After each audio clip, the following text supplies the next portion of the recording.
A very good evening, Team Zimbabwe, and welcome to Africa and Beyond Television Network. And my name is Ronald Wekwamakusha. We are taking a look on what is happening in the nation of Zimbabwe without fear or favor.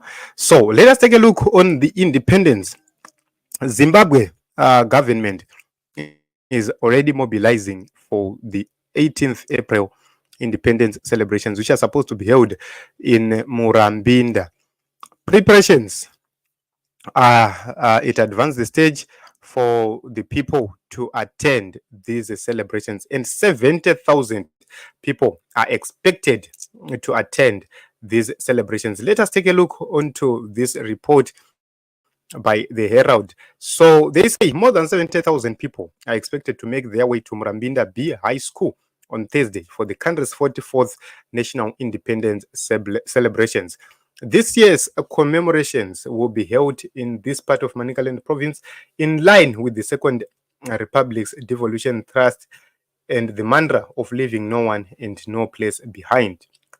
In the past, Harare hosted the annual national festivities, but President Mnangagwa has directed that commemorations be rotated across the different provinces, in the process making sure that citizens in all parts of the country get to enjoy legacy projects that come with staging the main celebrations. As is now tradition, President Emmerson Mnangagwa will host a children's party on 17 April, the eve of Independence Day. The year's theme is Unity, Peace and Developments towards Vision 2030. The Independence Flame was last Friday taken to Rusape, where it was lit by Vice President Constantino Chiwenga during a ceremony held at Magamba District, Heroes Eka, Butcher site. From Rusape, the Independence Flame will be taken to Nyanga, Mutasa, Matumba, Six Shrine, Mutare Provincial Heroes Eka, Chimanimani, Chipinge and Buhera. Thereafter, it will be taken by torch bearers to the main venue on April 18, where the president will address the nation. Already, a minimum of 1,000 local people from Murambinda and surrounding areas have been employed and are working at the venue for the celebrations as bricklayers, electricians, plumbers, and general hands. The Murambinda project manager, who is also the infrastructure coordinator in the Ministry of Local Government and Public Works, engineer Akim Maribara, said they have set up the venue in such a way that it can accommodate between 60,000 and 70,000 people. We have finished setting up this year's venue for the main independence celebration at the Murambinda B High School, said engineer Maribara.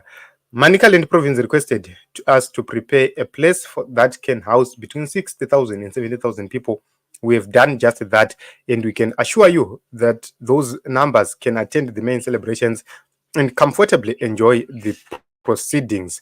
So this is what is happening, and these are independence celebrations, the 44th independence celebrations, which are going to happen in Murambinda. 44 years after independence, are the people of Zimbabwe really independent? That is the main question which is being asked by a lot of people. So independence must speak in your pocket. Independence must speak in your stomach. Independence must speak in your community. If there are no schools, if there are no hospitals, if there is poverty everywhere, then it's difficult for us to talk about independence. If there is least development happening across Zimbabwe, then we cannot talk of independence. But what is of significance is that this independence, or these programs for the independence, are now treated as political party events, not as national events. You will see during these celebrations that the opposition figures will not be recognized, and it will be very difficult for the opposition figures to attend these celebrations as because of how toxic they have become. So it's difficult for the opposition to join these independence celebrations because of how the regime or how the government treat them. So this is what is happening. 70,000 people expected to attend the independence celebrations, which are going to happen in Murambinda. So I have talked to a lot of people who are saying these celebrations, they take a lot of money. We were supposed to actually decentralize these celebrations so that they happen in constituencies and we save a lot of money.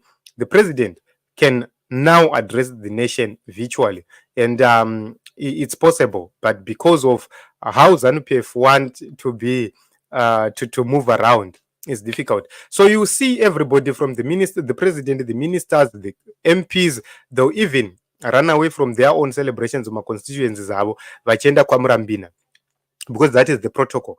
And who is going to benefit? The organizers are going to benefit, but the masses remain in poverty. So we hope and believe that the government is going to address poverty concerns which are hitting the people of Zimbabwe hard, because this year we have drought, and if you add drought plus poverty, then we have a problem, and that problem needs to be fixed by the leaders. So at this moment, we have not heard the government or the MPs and the councillors dealing with these matters of poverty directly in the most affected areas. This time around, the whole country, the whole nation is affected, and we need to hear what the government is going to do to make sure that they avert a further crisis. This is what is happening. This is what is right here.